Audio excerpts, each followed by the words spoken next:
Hallelujah, praise the lord. యేసుక్రీస్తు నామమున శ్రోతలందరికీ వందనాలు. మరొకమారు దేవుడు మనకిచ్చిన గొప్ప అవకాశాన్ని బట్టి దేవునికి వందనాలు చెప్పుకుందాం. చిన్న ప్రార్థన. తండ్రి యేసు నాయన స్తోత్రం ప్రభా. తండ్రి, ఈరోజు పరిశుద్ధత గురించి కొన్ని మాటలు ధ్యానించుకుంటుండగా తండ్రి, మీరే నా ద్వారా మాట్లాడి మాకందరికీ అవసరమైన విషయాలు బోధించమని యేసుక్రీస్తు నామమున వేడుకొంచున్నాను తండ్రి. ఆమేన్. ఈరోజు పరిశుద్ధత అనే అంశము జ్ఞాపకం చేసుకుందాం. ఎందుకంటే పరిశుద్ధత అనేది ప్రతి క్రైస్తవుడికి చాలా అవసరమైన విషయం. పరిశుద్ధత లేకుంటే దేవుణ్ణి చూడలేం. That's it. మరి అలాంటప్పుడు పరిశుద్ధత లేకుండా ఎలా జీవించగలము?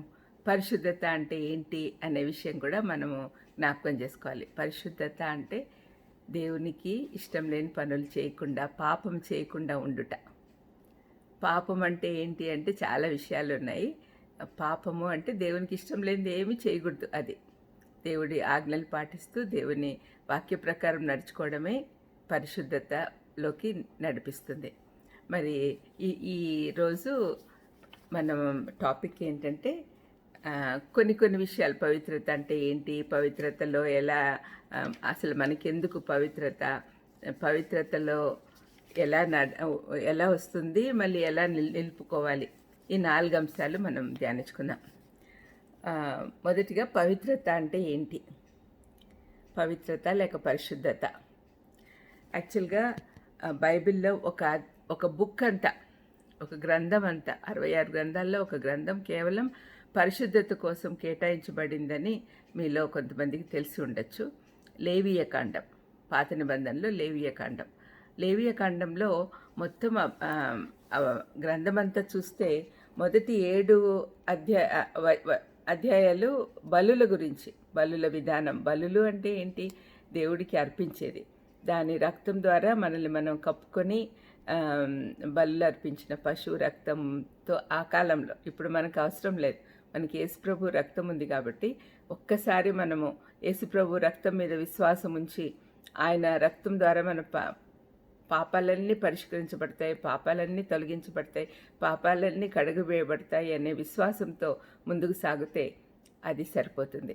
మరి యేసుప్రభు రక్తం యొక్క ఇంపార్టెన్సు పాత నిబంధనలో ఎన్ని బలులు అర్పించారో తెలిస్తే అప్పుడు మనకు కూడా అర్థమవుతుంది. తర్వాత 15 నుంచి 27 వరకు పరిశుద్ధత గురించే ఉంది ఈ గ్రంథంలో.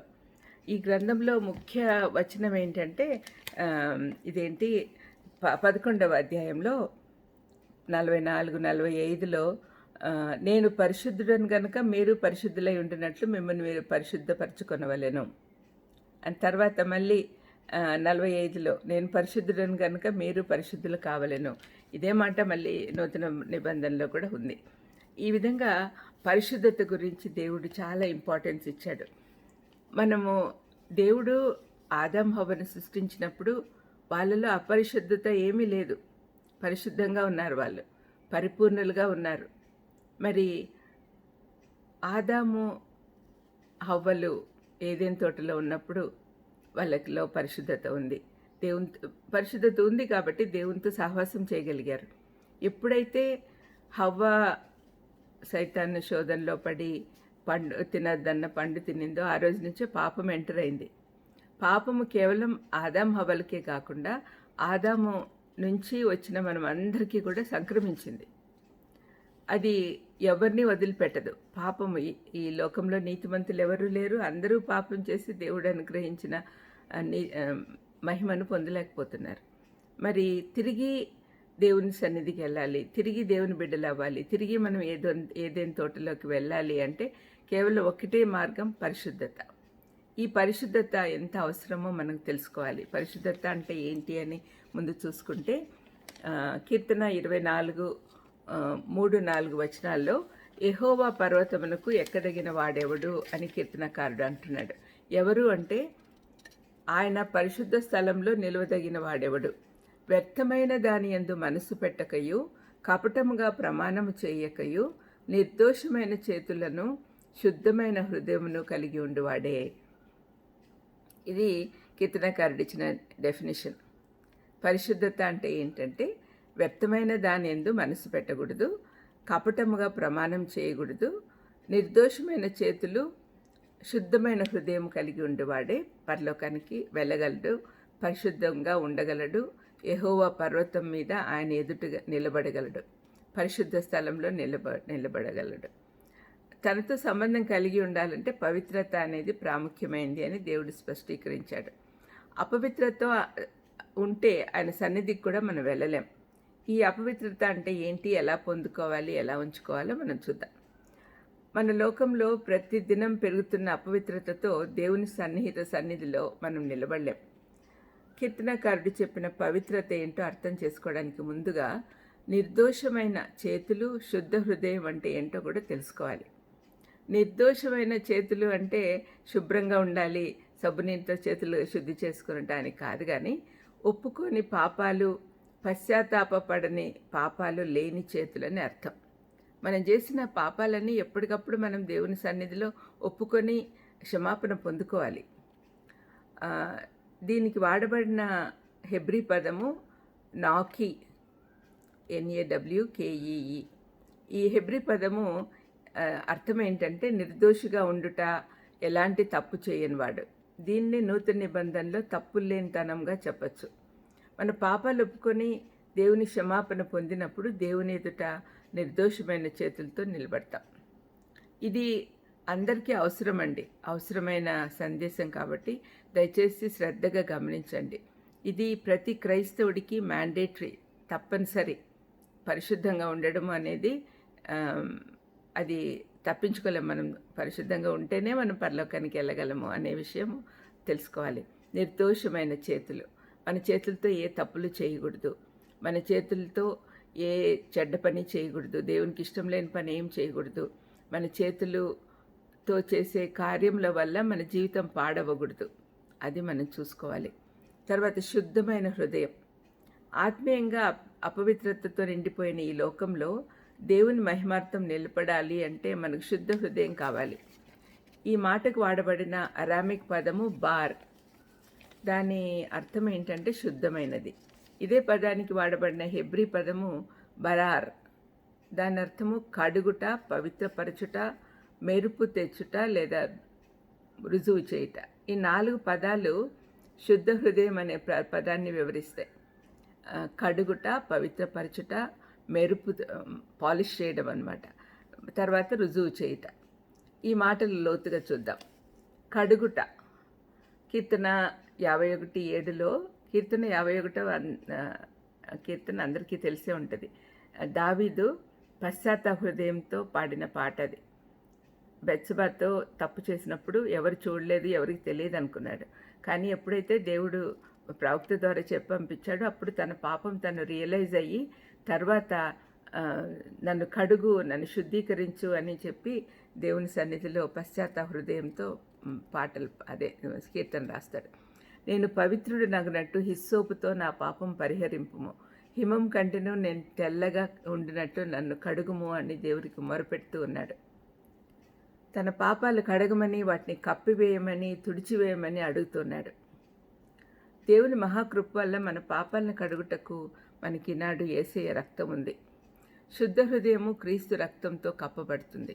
ఎప్పుడైతే మన హృదయాలు దేవుని రక్తంతో, యేసుప్రభు రక్తంతో కడుక్కుంటామో అప్పుడే శుద్ధ హృదయం వస్తుంది. పవిత్రపరచుట. మొదటిగా యేసుక్రీస్తు రక్తం మనల్ని కడిగి ఆ తర్వాత పవిత్రపరుస్తుంది. ఈ రక్తము మనం రోజు వాడుకుంటూ మన పాపాలను కడుక్కుంటేనే మనము ఎదుర్కొనే ఆత్మీయ శత్రువులను ఓడించగలం. మనకు తెలుసు, మన అనుదినము అనుక్షణము అపవిత్రులతో ఉండే మనుషులతో ఉన్నాము, వాళ్ళు మన చుట్టూ ఉన్నారు. అంతేకాకుండా మనకు కనపడని శత్రువు సాతానుతో ఎప్పుడు కూడా పోట్లాట ఉంటుంది. అతనితో పోట్లాడాలంటే సర్వాంగ కవచం ధరించాలి. సర్వాంగ కవచం మన దగ్గరికి రావాలి అంటే పవిత్రత ఉండాలి మన దగ్గర. మూడవది మెరుపు తెచ్చుట, మెరుగు చేయడం. క్రీస్తు అందంతో నింపబడిన హృదయము మెరుపుతో నిండి ఉంటుంది. ఇలాంటి శుద్ధ హృదయం క్రీస్తు కొరకు వెలుగుతుంది.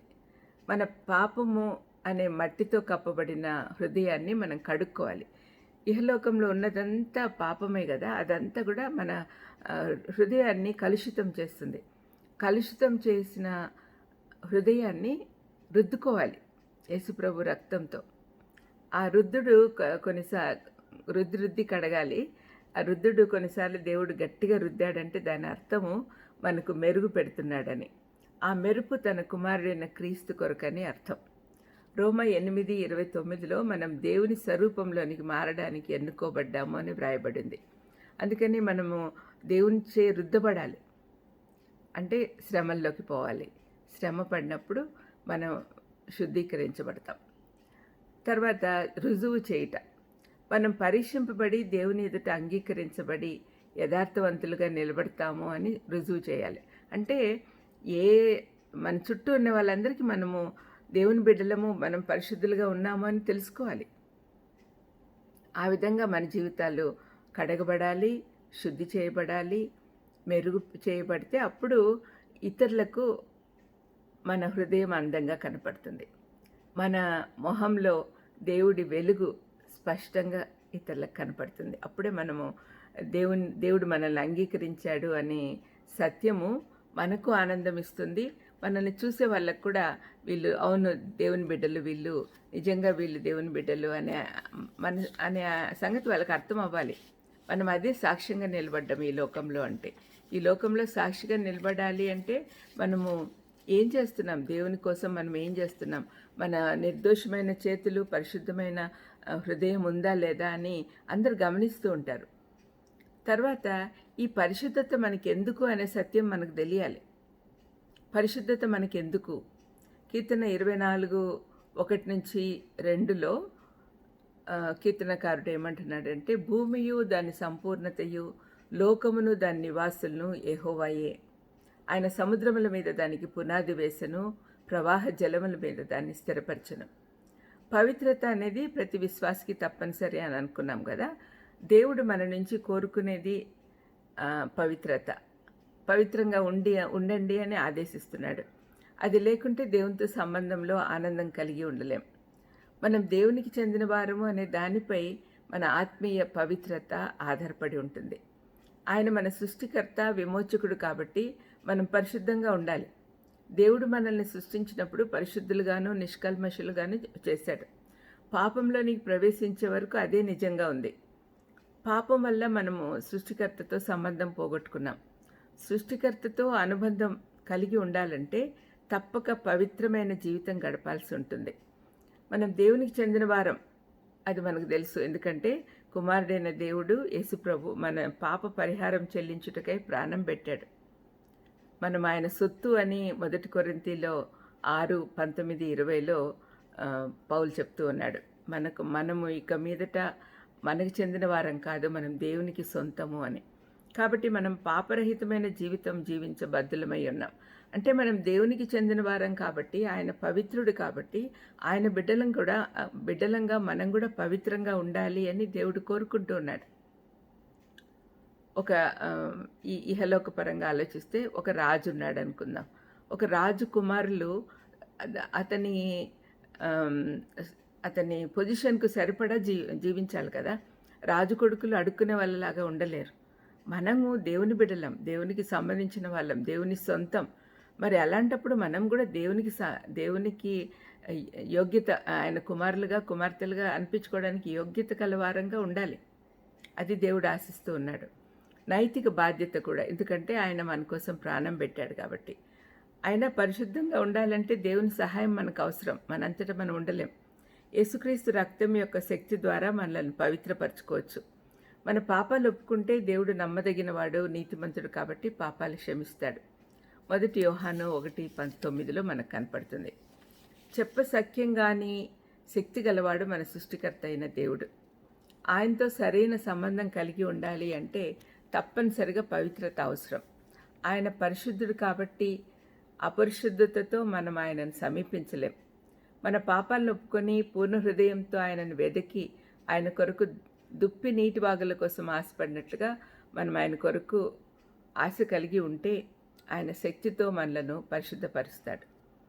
2 తిమోతి 2:20లో పౌలు ఇలాగంటున్నాడు, గొప్ప ఇంటిలో వెండి పాత్రలను బంగారు పాత్రలను మాత్రమే కాక కర్రవియు మంటివియు కూడా ఉండును. వాటిలో కొన్ని ఘనతకును కొన్ని ఘనహీనతకును వినియోగించబడును.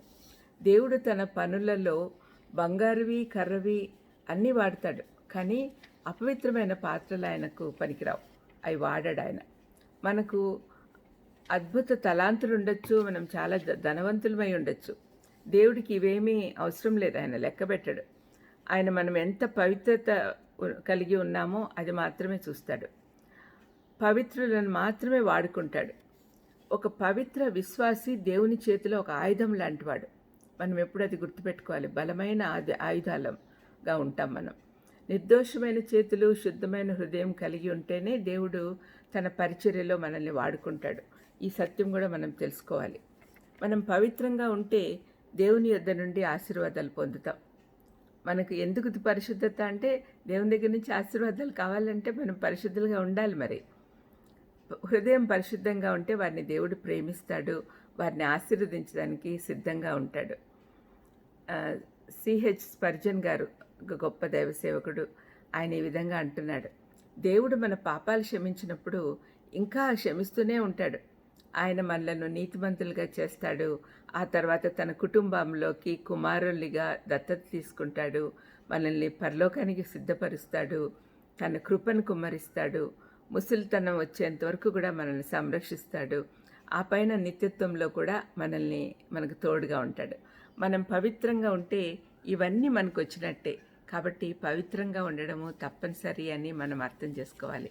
ఎందుకు పవిత్రత అంటే, మనం దేవుని బిడ్డలం కాబట్టి మనం పవిత్రంగా ఉండాలి. ఆయనకు యోగ్యత, ఆయన కుమారులు అనిపించుకునేదానికి యోగ్యత కలిగి ఉండాలి. అంతేకాకుండా ఆయన శక్తితో జీవించాలి. ఆయన మనకి ఇచ్చే శక్తి చాలా అపారమైంది, ఎవరికి అర్థం కాదు. ఆ శక్తితో మనం జీవించాలి. మరి ఈ పవిత్రత ఎలా వస్తుంది అనేది కూడా మనం అర్థం చేసుకోవాలి.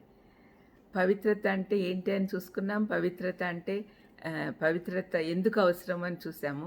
ఇప్పుడు మూడవది, పవిత్రత ఎలా వస్తుంది.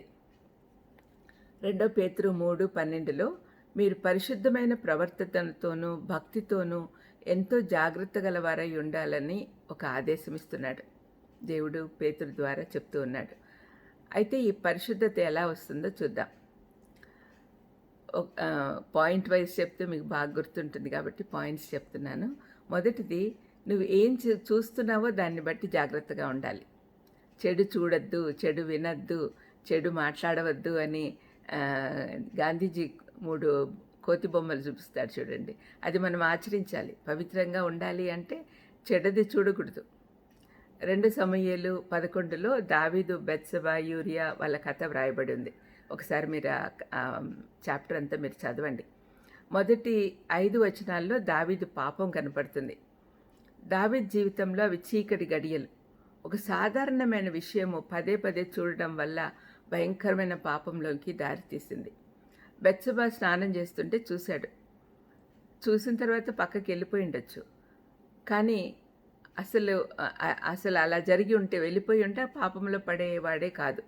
అతని జీవితంలో ఎన్ని భయంకరమైన సంఘటనలు దానివల్లే జరిగినాయి.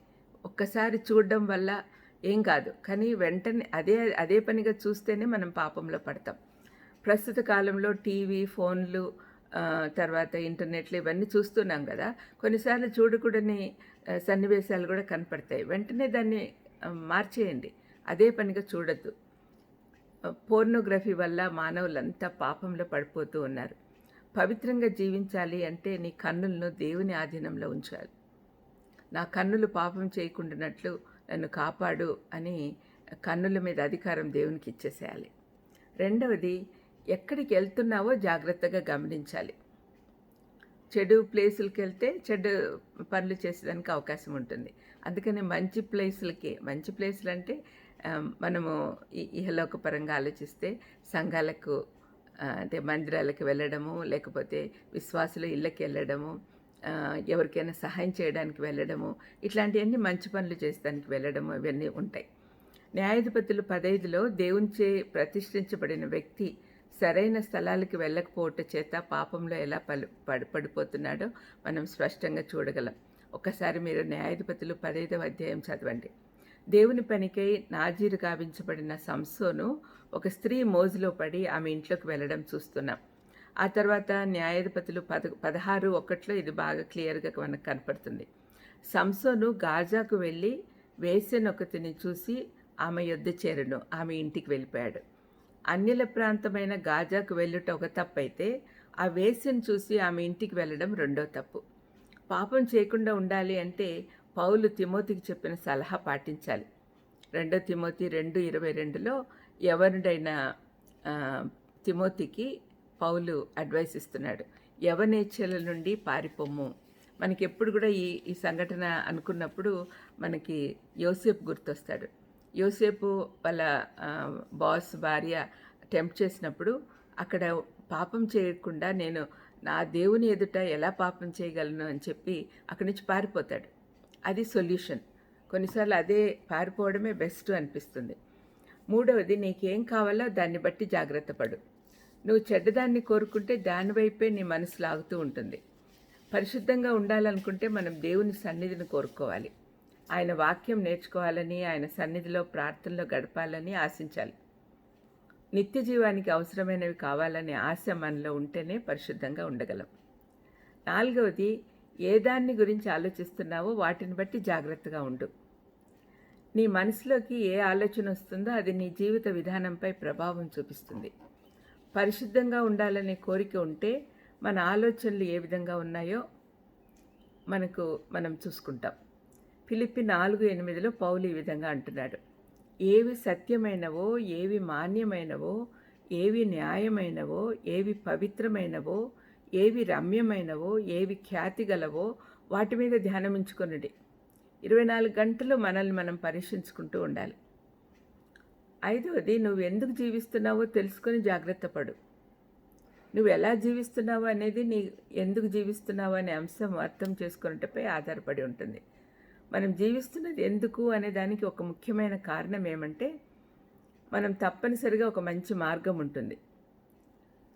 అంటే మనం జీవిస్తున్నది ఎందుకు అనే దానికి ఒక కారణం ఉంటే, ఒక మంచి కారణం ఉంటే మనం తప్పనిసరిగా మంచి మార్గంలో ఉండాలి అని ఆలోచిస్తాం. మనం దేవుని మహిమార్థం జీవిస్తున్నాం, నిత్య జీవాలలోకి ప్రవేశించడానికి సిద్ధపడుతున్నాము అనే విషయము మనకు అర్థమైతే ఆటోమేటిక్గా మన జీవిత విధానం మారిపోతుంది. మనం పరలోకానికి తప్పనిసరిగా వెళ్ళాలి అని మనకు ఆలోచన ఉంటే ఆటోమేటిక్గా మనము పరలోకానికి సరిపడా అంటే పవిత్రంగా జీవించడం అవన్నీ కూడా నేర్చుకుంటాం. ఒకానొక రోజున నిత్య జీవంలోకి వెళ్తామని నిరీక్షణ కలిగి ఉంటే తప్పనిసరిగా మనం పరిశుద్ధంగా ఉంటాం.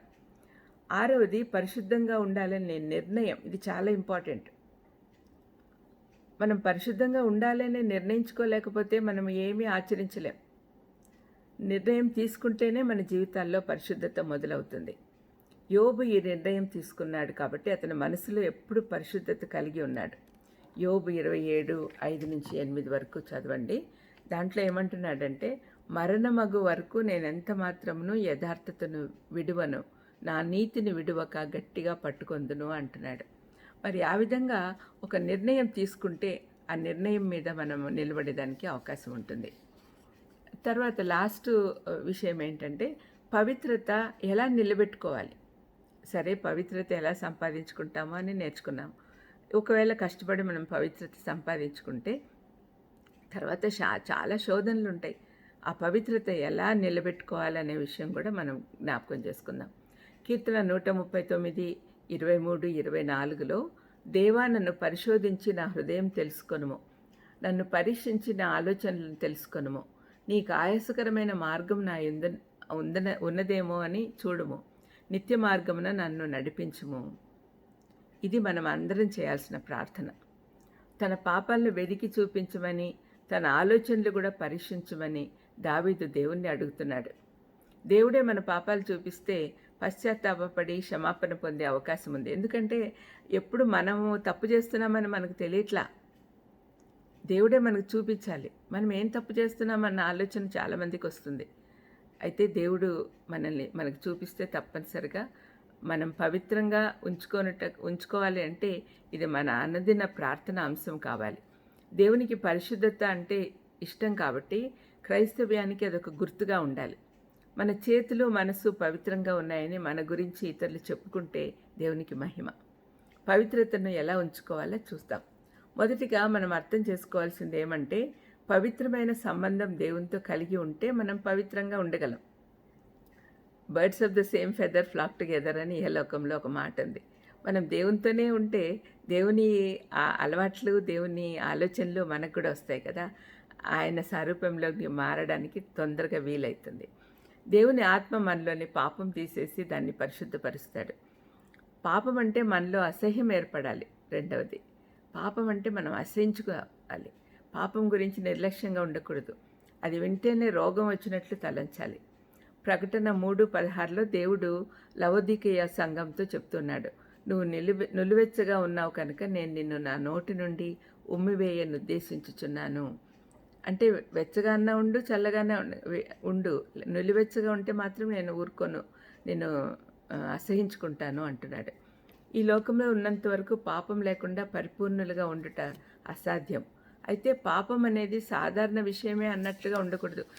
అందరూ చేస్తున్నారు పాపం, మనం కూడా చేద్దాం అన్నట్లుగా మనం ఉండకూడదు. పాపం చేయకూడదని ప్రయత్నిస్తూ ఉంటే కొంతకాలం అయిన తర్వాత పరిశుద్ధాత్మని స్వరం మనం వినడం నేర్చుకుంటాం.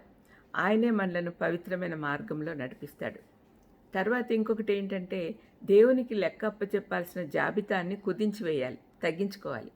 రోమా 14:10లో మనమందరము దేవుని న్యాయపీఠం ఎదుట నిలుతుము అని వ్రాయబడింది. 12లో ప్రతివాడును తన గురించి దేవునికి లెక్క అప్పగించవలెను అని రాయబడి ఉంది. ఆ దినం కొరకు మనం ఎదురు చూస్తున్నాము. ఏ రోజు లెక్క ఆ రోజు అప్పచెప్తే మన జాబితా చిన్నదిగా చేసుకోవచ్చు. ఏ రోజు పాపాలు ఆ రోజే ఒప్పుకొని పశ్చాత్తాపడి క్షమాపణ పొందుకోవచ్చు. పాపాలు ఒప్పుకోకుండా అలాగే అట్టిపెట్టుకుంటే వాటి మాలిన్యంతో మన పవిత్రత మట్టి కొట్టుకొని పోతుంది. మనం జాగ్రత్తగా ఉండాలి. పునరుద్ధరించుటకై పరిశుద్ధాత్మను అప్పగించుకొనాలి. యేసయ్య రక్తంతో మన పాపాలని కడుక్కొని ఆయనను రక్షకునిగా, ప్రభువుగా అంగీకరించగానే పరిశుద్ధాత్ముడు మనలో నివసించడానికి ఆరంభిస్తాడు. నూతన జన్మ వస్తుంది. క్రీస్తులో మనము ఒక నూతన వ్యక్తిగా మారిపోతాం. క్రీస్తును అంగీకరించకముందు సాతాను బానిసత్వం కింద ఉన్నాం, కానీ ఇప్పుడు యేసుప్రభు పాలనలో ఉన్నాం. ఇప్పుడు ఆయనే మన ప్రభు. ఇంతకు మునుపు మనలో పేరుకుపోయిన కల్మషమంతా తొలగించి పరిశుద్ధాత్ముడు తన ఆలోచనలతో నింపుతాడు. దేవుడు మనం ఎలా ఉండాలని తలుస్తున్నాడో అదేవిధంగా మనల్ని తిరిగి నిర్మించడంలో పరిశుద్ధాత్మ సాయం చేస్తాడు. పౌలు కొలస్సీ పత్రిక 3వ అధ్యాయం అంతా కూడా పాతవి తొలగించుకొని కొత్తవి ధరించుకోండి అంటున్నాడు.